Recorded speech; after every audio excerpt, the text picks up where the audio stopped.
ทำบุญร่วมกันตอนเช้าที่วัดบ้านเราหนาดเมืองจำพรแขวงสวรรณเขต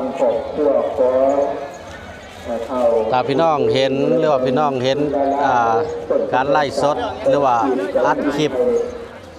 ลงทางแอปแดงแอปฟ้าเนาะก็กดไลค์กดแชร์ออกไปเนาะ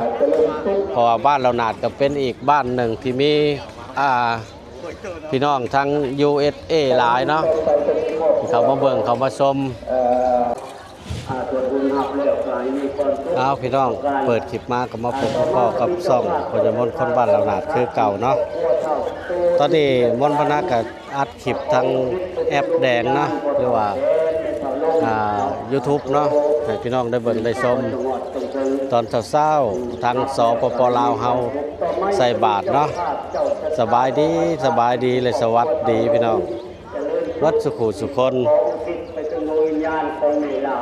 เพราะว่าพี่น้องทั้งฝั่งไทยฝั่งลาวพร้อมด้วยพี่น้องทั้งต่างประเทศก็ยินดีเด้อพี่น้องยินดีเข้ามาเบิ่งเข้ามาชม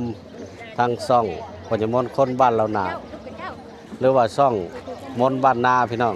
ตอนนี้ก็มาเก็บภาพบรรยากาศหรือว่าอัดคลิปอยู่ที่วัดบ้านเราหนาดเนาะเพิ่นมาใส่บาตรพี่น้องแล้วก็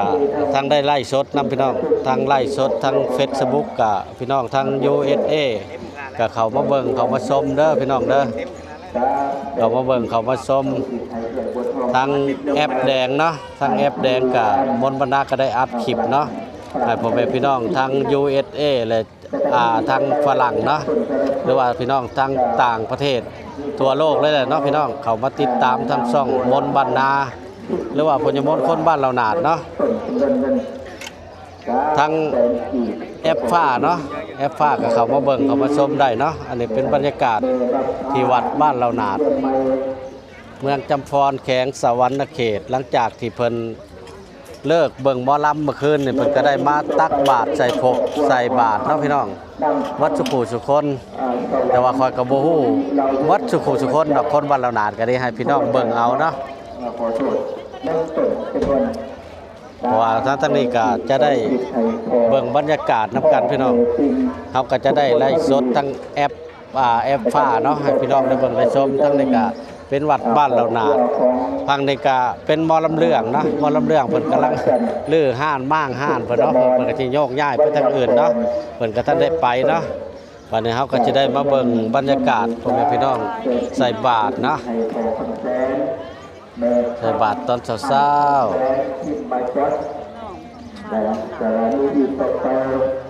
แล้วก็มีทางครอบครัวรวมใจผู้ห้องเกี่ยวผู้ทอนกินมาจัดทุกสมอนไว้ยักษ์ก่อนใส่บาตรน้ำเช้าลงมาใส่บาตรใส่พบพ่อแม่พี่น้องชาวบ้านเราหนาเท่าเนาะดำเนินการเรื่องให้มีเงินร้อยสีเชียงใหม่ให้สีใบที่ชุดเพราะว่าเฮาไปมุมน่ะมันก็จะทอดแสงพี่น้องพอดีกับตะเว้นขึ้นเนาะตอนเช้าเฮาก็จะได้ไล่สดอัดคลิปทั้งแอปแดงให้พี่น้องได้เบิ่งได้ชมในคำทางขึ้นมาจันแบบญาติพี่น้องก็ได้ขอบคุณของวงอาภัยพี่น้องทั้ง USA เข้ามาแล้วก็กดไลค์กดแชร์ติชมเข้ามาพี่น้องคอมเมนต์เข้ามาได้เด้อพี่น้องจือหน้าจำหน้าพี่น้องชาวบ้านเราหนาดได้ว่าผู้ใดเป็นผู้ใดเนาะพี่น้องทั้ง USA ตอนนี้ก็เข้าเบิ่งเข้าชมทั้งไลฟ์สดแอปฟ้าเนาะทั้งแอปแดงเขาก็ได้บันทึกวิดีโอไว้เพื่อจะได้ลงให้พ่อแม่พี่น้องได้เบิ่งได้ชมเนาะถ้าพี่น้องติดตามทั้งแอปฟ้าก็เป็นพญามนคนบ้านเราหนาดเนาะหรือว่ามนคนบ้านเราหนาดถ้าพี่น้องติดตามทั้งแอปแดงก็เป็นมนบ้านนาเนาะพี่น้องกดติดตามเด้อพี่น้องเด้อทางโซเชียลเนาะเห็น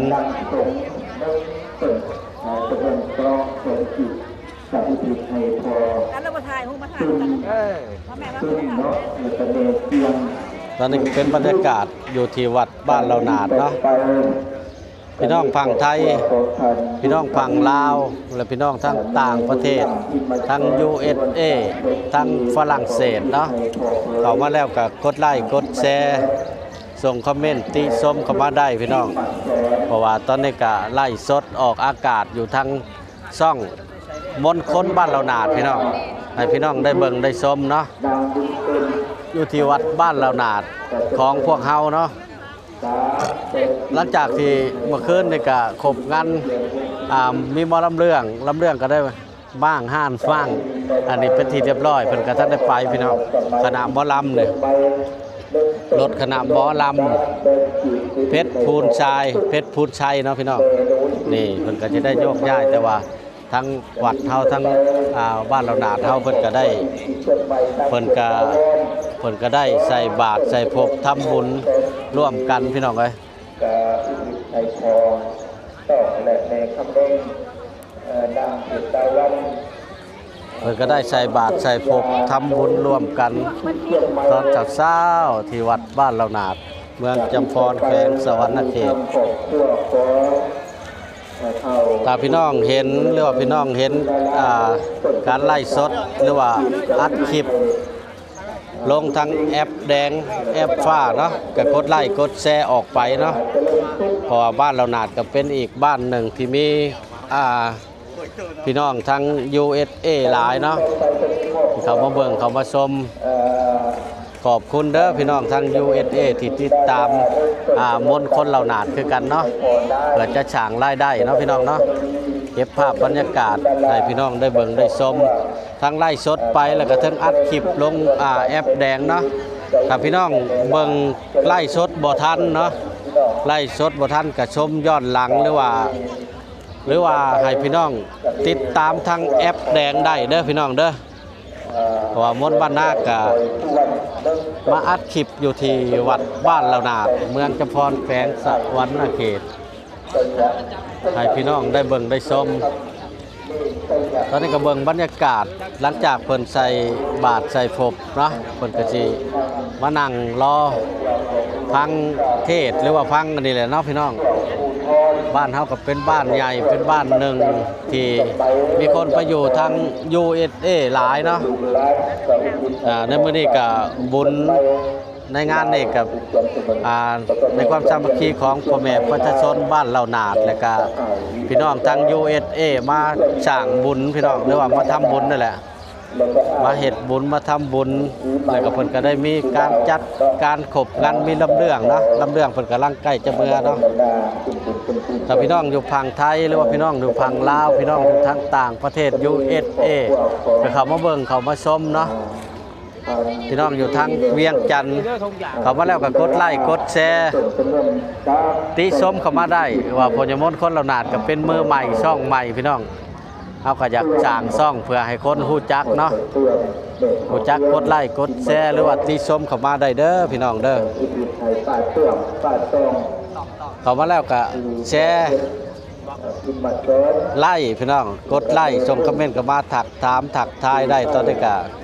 รออ่านรอชมเบิ่งอยู่เนาะแต่ว่าคนก็เข้ามาเบิ่งอยู่11ล้านดวงตาครับพี่น้อง11ล้านดวงใจนำเนาะเอาเบิ่งบรรยากาศอยู่ที่วัดบ้านเรานาดเพิ่นใส่บาตรพี่น้องนี่เฮาก็สิได้แต่มุมเดียวพี่น้องกล้องเฮาก็ได้เพราะว่าเฮาไปทางนั้นมันก็สิเหลื่อมตาพี่น้องเอ้ยเหลื่อมตามันส่องกับตะเวน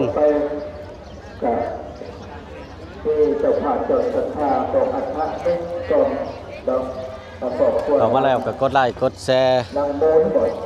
กด Subscribe นำทั้งแอปผ้าก็เป็นมนต์คนเรานาดทั้งแอปแดงก็มนต์บ้านนาอันนี้ก็เป็นบรรยากาศอยู่ที่วัดหลังจากที่เปิดใส่บาตรเนาะนี่เป็นบรรยากาศที่วัดเราก็สิถ่ายเป็นทุกๆช็อตทุกๆมุมเนาะให้ได้เบิ่งได้ชมเข้ามาแล้วก็กดไลค์กดแชร์กด Subscribe นำเด้อพี่น้องเด้อ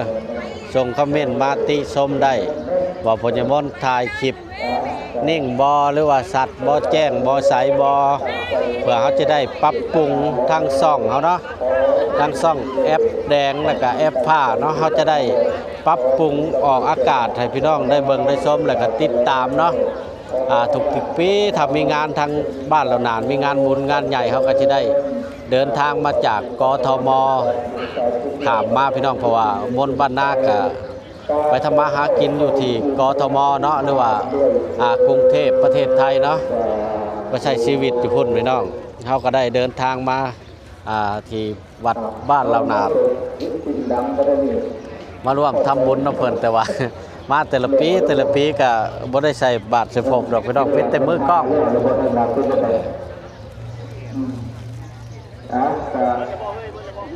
การเยี่ยมเอาบาตรมาถวายเนาะดีมนต์ขอให้โชคดีเด้อมนต์โดย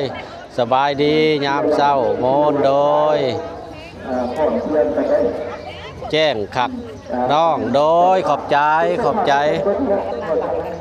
เพราะว่าเน็ตแถวบ้านเฮามันบ่ค่อยดีนะคันเฮาไล่สดขอบใจเด้อที่เขามาเบิ่งเขามาชมตอนนี้เพิ่นก็ใส่บาตรเนาะใกล้จะเช็ดพิธีแหละใกล้จะเช็ดพิธีเป็นที่เรียบร้อยแล้วแหละพี่น้องตอนนี้ก็เพิ่นก็ใส่บาตรเนาะคนก็เริ่มบางแล้วคนก็เริ่มขยอยไปหานั่งหาเช่าเด้อเนาะอันนี้ก็ป้าเพิ่งเนาะจับได้ก็สิเอาเข้าปากแล้วเนาะมันหล่นก็ได้อันนี้แม่ป้าเพิ่งแม่เพิ่งเนาะป้าเพิ่งนั่นแหละนี่เพิ่นก็บรรยากาศที่วัดเฮาก็ไล่สดให้เบิ่งแล้วก็อัดคลิปทั้งแอปแดงถ้าพี่น้องเข้ามาเบิ่งเข้ามาชมเป็นกำลังใจทางช่องแอปแดงหรือว่า Facebook ก็มนต์คนเหล่านาดเด้อพี่น้องเด้อเป็นภาษาไทยเด้อมนต์คนเหล่านาดถ้าติดตามทางช่องแอปแดงก็เป็นมนต์บ้านนาเด้อพี่น้องเด้อทั้งสองท่องแต่ว่าเพจยังบ่ได้สร้างพี่น้องลงไปนี่แหละมนต์บ้านนาก็สิคิดที่ทางเฟซเนาะเพราะว่าทั้งแอปแดงหรือว่าแอปผ้าเขาก็มีรายได้เลยพี่น้องต่างรายได้ได้เป็นที่เรียบร้อยแล้วเนาะทั้งนี้เขาก็จะได้ปิดคลิปทั้งแอปแดงเนาะปิดคลิปทั้งแอปแดงหรือว่า YouTube ไว้ก่อนแล้วก็เขาสิไล่สดบริเวณวัดบ้านเรานาดให้พี่น้องเบิ่งทั้ง USA เนาะเอาพี่น้องมาทางนี้ก็จะได้ขอปิดคลิปจบคลิปไว้ก่อนทั้งแอปแดงเนาะพบกันใหม่คลิปหน้าบ๊ายบาย